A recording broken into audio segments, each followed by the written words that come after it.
Kung #relationship goals ang pag-uusapan, hindi pa huli ang isang dekadang relasyon ni Shaira Diaz at E.A. Guzman.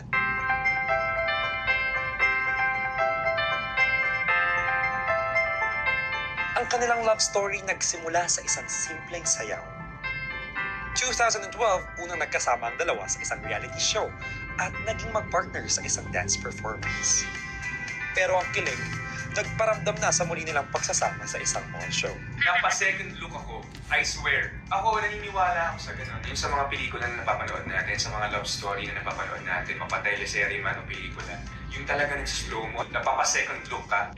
February 17, 2013, opisyal nang nabuo ang kanilang love story.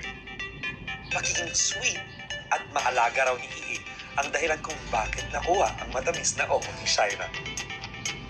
On Shaira's debut, syempre, si E.A. na ang kanyang escort. Sa loob ng 11 taon, kitang-kita ang pagmamahalan nilang dalawa.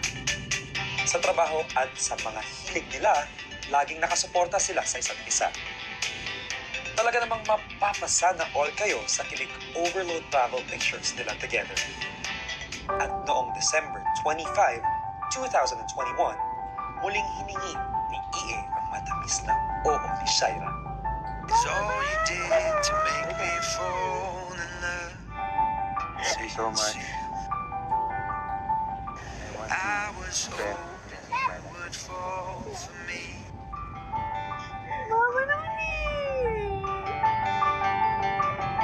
Sa harap ng mga mahal natin sa buhay. Shaira May de la Cruz. No money, no Shaira fancy. Diaz.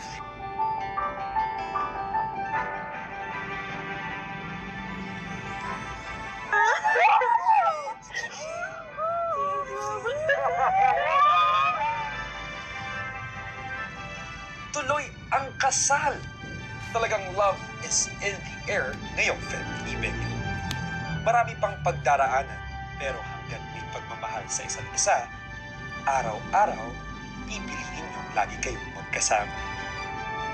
Mula sa UH Barkada, congratulations sa aming morning sunshine, Shaira Diaz, at sa iyong soon-to-be hubby, E.A. Guzman.